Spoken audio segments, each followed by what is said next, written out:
कृष्ण कृष्ण हरे हरे हरे कृष्ण हरे कृष्ण। हरे कृष्णा। तो आप सभी भक्तों का हार्दिक स्वागत है आज के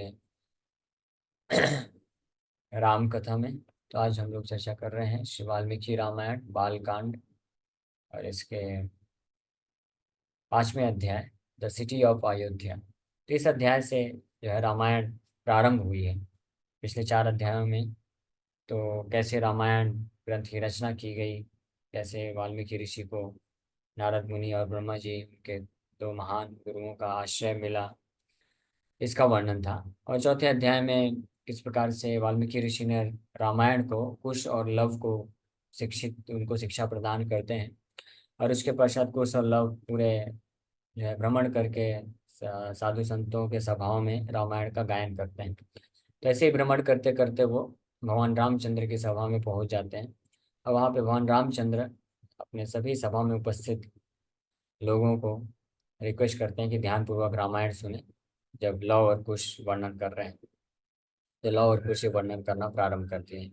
तो लास्ट में हमने यहाँ तक चर्चा किया था कि लव और कुश जस्ट निमित्त बन रहे हैं, और यथारूप जैसे वाल्मीकि ऋषि ने रामायण उनको सुनाया वैसे यथारूप बहुत ही अच्छे भाव के साथ सुंदर मधुर संगीतमय तरीके से गाते हुए सुना रहे हैं।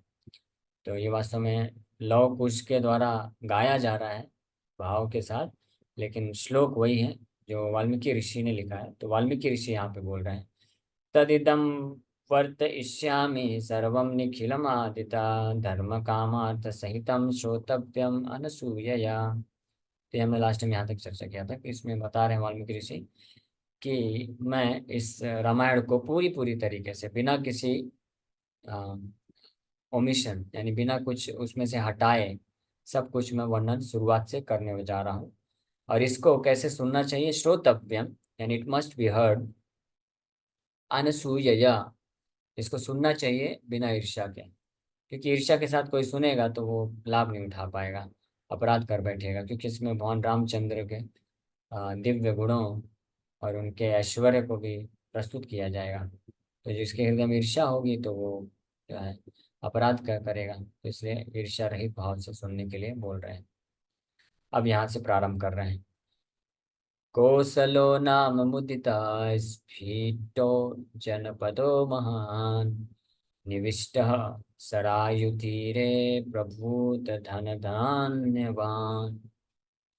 सो कौशल नाम का एक क्षेत्र हुआ। Kaushal is a well known as a large populated and happy country. एक देश हुआ कौशल नाम का, जो कि बहुत विशाल, बहुत बड़ा और बहुत ही ज़्यादा जनसंख्या और सुखी प्रदेश था। Filled with abundant wealth and grain situated on the banks of the Sarayu River। Sarayu नदी के तट पर पूर्ण रूप से हर प्रकार के जो संसाधन है उससे परिपूर्ण कौशल नाम का देश था। Now that the author has declared that he will describe the life history of Lord Rama, he first shows the opulence of the land fit to be incarnated upon by Lord. Happy country is a figurative expression. It means that its residents were happy. Janapada refers to a country or land.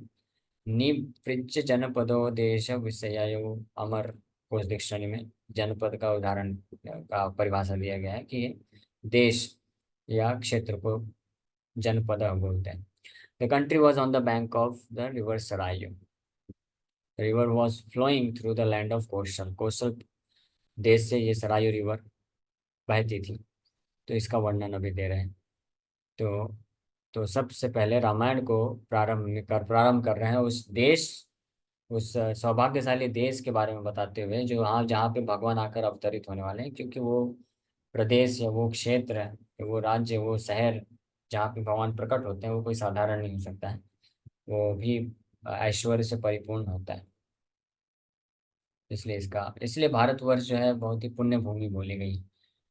यहाँ तक कि देवता लोग भी यहाँ पे प्रकट होने के लिए तरसते हैं, प्रकट होना चाहते हैं। क्योंकि यहाँ पे भगवान के अनेकों अनेकों अवतार आए हैं, और न केवल भगवान ही बल्कि भगवान के कई महान शुद्ध भक्त लोग आए हैं।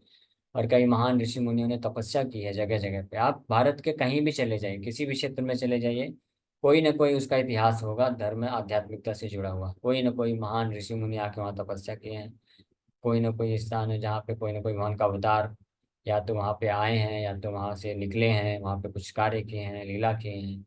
इसलिए भारतवर्ष में कहीं भी जन्म कोई प्राप्त करता है तो बड़ा भाग्यशाली है।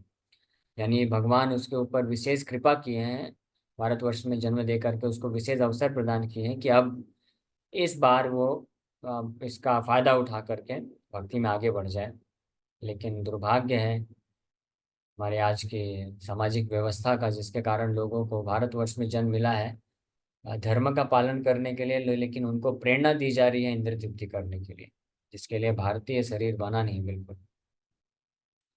तो इस तरह से कौशल देश का वर्णन यहाँ पे किया जा रहा है।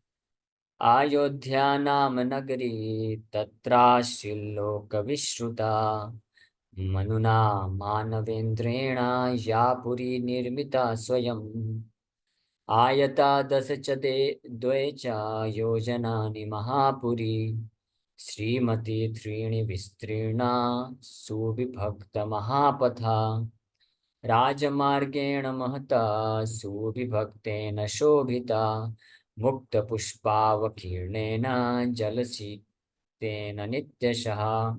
अब कौशल प्रांत के बारे में बताया। अब कौशल प्रदेश में, देश में अयोध्या नगरी है, उसके बारे में अब वर्णन कर रहे हैं। हाँ, कि there was a city in Kaushal famous throughout the world named Ayodhya that was personally constructed by Manu, the Lord of mankind. तो इस कौशल देश में एक अयोध्या नाम की शहर है, नगरी है, जो कि पूरे विश्व में विख्यात है। तो इसलिए उसको ज़्यादा बताने का जरूरत ही नहीं है, ऐसा तो ऑलरेडी विख्यात है। और उसको पर्सनली, व्यक्तिगत रूप से किसके द्वारा बनाया गया है? मनु महाराज के द्वारा बनाया गया है इस शहर को।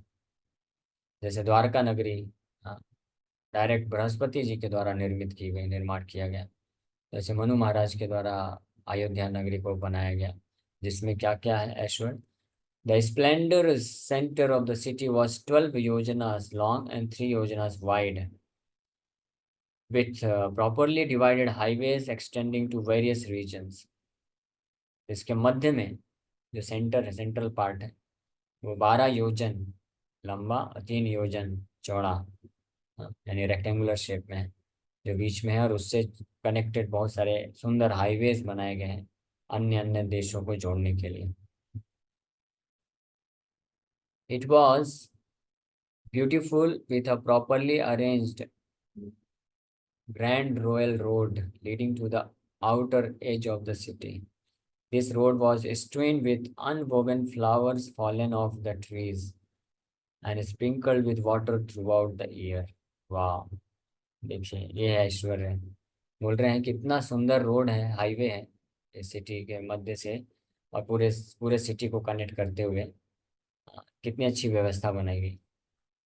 और उसका ओपुलेंस क्या है कि ये आसपास जो वृक्ष खड़े हुए हैं, तो रोड हमेशा वृक्ष से गिरने वाले फूल से लदा रहता था। ऐसा कि एज इफ जैसे कि कोई रोड में जो फ्लावर्स पेटल्स वो बिछाता है किसी के स्वागत करने के लिए, तो इस तरह से। और थ्रू आउट द ईयर, वर्ष भर उसको डेली साफ सफाई किया जाता है। तो ये ऐश्वर्य अयोध्या का वर्णन कर रहे हैं। The author now describe the city fit to be descended upon by the lord. एक साधारण किसी देश का मंत्री भी जब आ जाता है किसी क्षेत्र में, तो उस वहाँ की जो सड़कों को साफ सफाई कर दी जाती है, पताकाएं फहरा दी जाती हैं, और सारे ट्रैफिक रूल्स चेंज हो जाते हैं, और कुछ कई महीने के पहले से ही सब तैयारियां चालू हो जाती हैं, पेंटिंग हो जाता है, सब कुछ हो जाता है। तो एक साधारण प्राइम मिनिस्टर आता है, जब अमेरिका का वो आया था प्रेसिडेंट बराक ओबामा, तो 6 महीने से तैयारी चालू हो गई थी इंडिया में। तो यहाँ पे तो सारे प्रेसिडेंट के बाप आ रहे हैं। कौन? परम भगवान, सारे प्रेसिडेंट्स के भी प्रेसिडेंट, सारे जितने भी राजा हैं अ, उनके सबके स्वामी भगवान रामचंद्र आ रहे हैं। तो हम इमेजिन भी नहीं कर सकते हैं कि वो जिस सिटी में, अयोध्या नगरी में भगवान प्रकट हुए, उसका ऐश्वर्य क्या होगा, बियॉन्ड हमारी इमेजिनेशन है। लेकिन कुछ पढ़ के हम कुछ बस अंदाजा लगाने का प्रयास करेंगे, क्योंकि ऐसा जो स्थिति, ऐसा जो ऐश्वर्य है, प्रैक्टिकली आज तो इम्पॉसिबल है किसी भी सिटी में ऐसा कार्य किया ही नहीं जा सकता है, लेकिन भगवान के उस समय इस तरह अवस्था। Manu had personally constructed this city, that is, it was as if he had personally planned to construct this city. The measurements pertain to the mandal of the city. Mahapuri refers to the center of the city, which measured 12 yojanas in length and 3 yojanas in width. Including other peripheral regions, Ayodhya's measurement would be larger. The highways were properly divided, and that is, trees were planted on either side. The roads were sprinkled with water during the rainy season by the rains. Otherwise, they were sprinkled with water by men. The city was beautiful with Rajmarga, a grand road that started from the king's palace. राजमार्ग, और इस प्रकार से शहर अत्यंत शोभित लग रहा है, बहुत सुंदर लग रहा है। वास्तुमंडल ऑफ द सिटी, ये वास्तुमंडल है। इस श्लोक के शब्दार्थ में मेरे ख्याल से जाने का जरूरत नहीं है, लोग नेक्स्ट श्लोक पढ़ते हैं। नहीं तो जा सकते। अयोध्या नाम नगरी तत्र आसिल लोक विश्रुता। तत्र आसिल मतलब वहां पे थी, कहाँ पे? कौशल प्रांत में आसित अयोध्या नाम नगरी, अयोध्या नाम से नगरी थी। लोक विश्रुता, पूरे पूरे लोकों में विख्यात। मनुना मानव मानव मानव इंद्रेण या पूरी निर्मिता स्वयं। तो मानव इंद्रेणा, मानवों के राजा, lord of the mankind, Manu Maharaj हुए। मनु के द्वारा ये शहर को खुद से बनाया गया। निर्मिता स्वयं, स्वयं मतलब यानी वो पर्सनली आए थे, सिविल इंजीनियर बन के देख रहे थे कि कैसे कैसे कंस्ट्रक्शन हो रहा है। ऐसा नहीं कि बस अपने कुछ सेवकों को भेज दिया। स्वयं, निर्मिता स्वयं। तो मनु के ही हम डिसेंडेंट है इस पृथ्वी में, इसलिए जो भी हैं मनुष्य, उनको मनुष्य क्यों बोला जाता है? Because they are descendant of Manu Maharaj, इसलिए मानव भी बोला जाता है, मानव या मनुष्य। और इंग्लिश में भी मैन बोलते हैं, वो मनु से ही आया है, इसलिए इसलिए मनु को मानव इंद्रेण, इंद्र बोला जाता है, मानवेंद्र बोला जाता है। मानवेंद्र का मतलब है मानवों के इंद्र। मानवेंद्र, असली इंद्र तो भगवान ही है, लेकिन मनु महाराज भी अपॉइंटेड किंग है, भगवान के द्वारा अपॉइंट किए गए हैं, प्रतिनिधि बन करके मानवों के इंद्र, राजा बन के उनको प्रशासन करते हैं। तो उनके द्वारा खुद बनाया गया था भगवान की सेवा के लिए। यानी देखिए, राजा स्वयं आकर के एक शहर का निर्माण कर रहा है।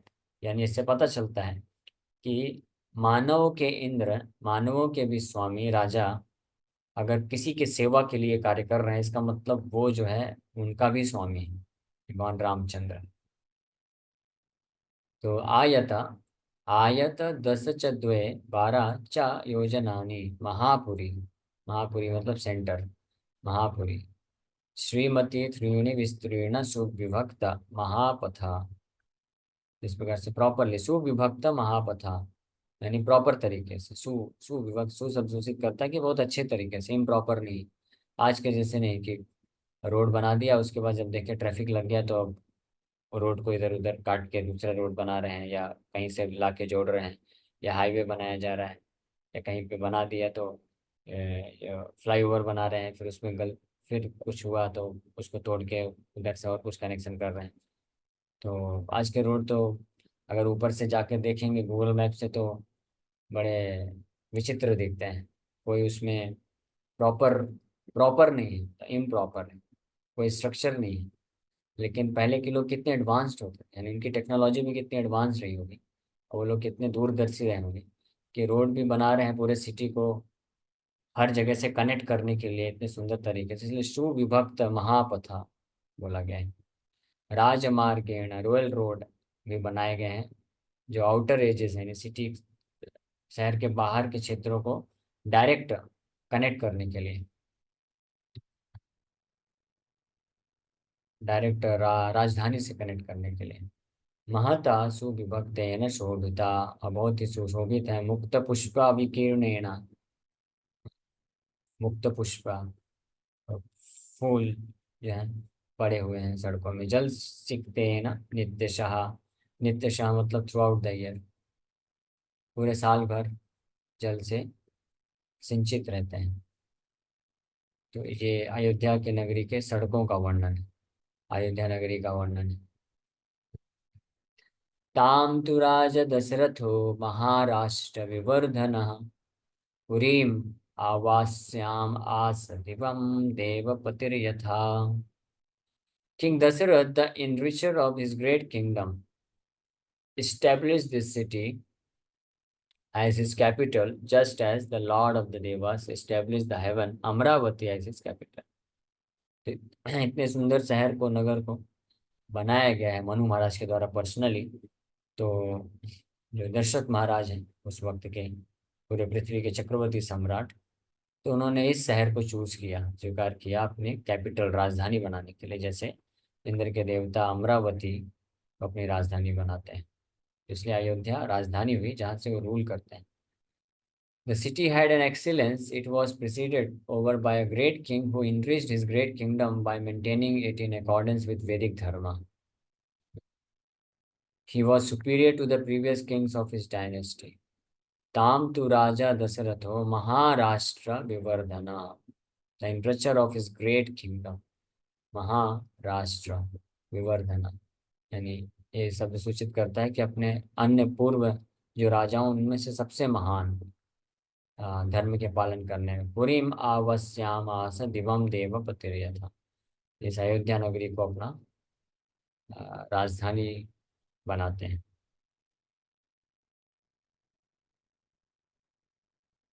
अब ये 9 श्लोकों में 10 श्लोक हैं। ये 10 श्लोकों में और विस्तार से अयोध्या नगर कैसा है, उसके सिटी के गेट्स कैसे हैं, और भी बहुत सारी चीज़ें, वहाँ के लोग कैसे हैं, कैसे कपड़े पहनते हैं, उनके घर कैसे हैं, पूरा डिस्क्रिप्शन दिया जा रहा है। तो समय का अभाव है तो हम लोग इसको अभी यहीं पे विराम करेंगे। कल हम लोग और इस अयोध्या सिटी के बारे में चर्चा करेंगे। Thank you very much. Hare Krishna. तो मेरा एक प्रश्न है कि अयोध्या कौशल प्रांत और अयोध्या नगरी में भी बहुत जनसंख्या है, तो यानी लेकिन वहाँ पे कितना वेल मैनेज किया गया है, सब अच्छे से, ऐश्वर्य इतना है कि अच्छे से मैनेज किया गया है, तो वहाँ पे लोग रह रहे हैं आनंद पूर्वक। तो ये जब हम डिस्क्रिप्शन पढ़ेंगे तो हमको भी इच्छा होगी कि हाँ, हम यहाँ पे क्यों पड़े हुए हैं इस भौतिक संसार में, हमको भगवान के धाम जाना चाहिए, अयोध्या धाम जाना चाहिए, वैकुंठ धाम है, गोलोक वृंदावन है, द्वारका धाम है। इसलिए भागवत में भी द्वारका धाम, द्वारका का बहुत विस्तार से बहुत सुंदर वर्णन किया गया है कि वहाँ की सड़कें कैसे हैं, भगवान के महल कैसे हैं, लोग जो वहाँ पे रहते हैं वो कैसे दिखते हैं, वो कैसे बोलते हैं, उनका व्यवहार कैसा होता है, वो कैसे कपड़े पहनते हैं, उनके घर कैसे हैं, वहाँ की स्त्री कैसे हैं, पुरुष कैसे हैं, ये सब पूरा वर्णन किया हुआ है एकदम विस्तार से। क्यों? ताकि हम लोग भी, ये इच्छा तो आए हमारे हृदय में कि हम यहाँ पे क्यों पड़े हुए हैं, ऐसे धाम को प्राप्त करना चाहिए जहाँ पे तो एक तो इतना ईश्वर है, सब कुछ वहाँ पे आनंदमय है, और दूसरा ऊपर से भगवान वहाँ पे उपस्थित है। भगवान वहाँ पे, उनका दर्शन मिल सकता है, उनका सेवा मिल सकता है, उनके उनका हम श्रवण उनको सुन सकते हैं, उनके से बात कर सकते हैं, उनको हम कुछ ऑफर कर सकते हैं सेवा। तो इसलिए बहुत प्रेरणादायक है। ओके, किसी भक्त का कोई प्रश्न है क्या? पूछ सकते हैं। यस, सनातन धर्म सिर्फ कुछ देशों में ही सीमित क्यों है? तो अभी के समय कुछ देशों तक सीमित हो गया है, लेकिन पहले जो सनातन धर्म है पूरे पृथ्वी में था। पूरा पृथ्वी को इसलिए भारतवर्ष बोला गया है। लेकिन जैसे जैसे कली का प्रभाव पड़ा, तो जो सनातन धर्म का जो केंद्र है वहाँ पे तो सनातन धर्म बचा रह गया, जिसको आज प्रेजेंट भारत बोलते हैं, इंडिया बोलते हैं। तो वो वास्तव में ऐसे महान राजाओं का केंद्र रहा है, जैसे अयोध्या हो गया, मथुरा हो गया, द्वारका हो गया, ये सब। तो इसलिए उनके केंद्र होने के कारण यहाँ पे कली का प्रभाव होते हुए भी सनातन धर्म के रेमिनेंट्स, मतलब सनातन धर्म बचा हुआ है। लेकिन इसके अलावा भी पूरे विश्व में सनातन धर्म था, और आज भी वहाँ सनातन धर्म के रेमिनेंट्स पाए जाते हैं, अवशेष पाए जाते हैं ऐसे कई जगह में। तो कली के प्रभाव के कारण ये सब हो रहा है, और अभी चैतन्य महाप्रभु के कृपा से धीरे धीरे ये वापस से बढ़ रहा है।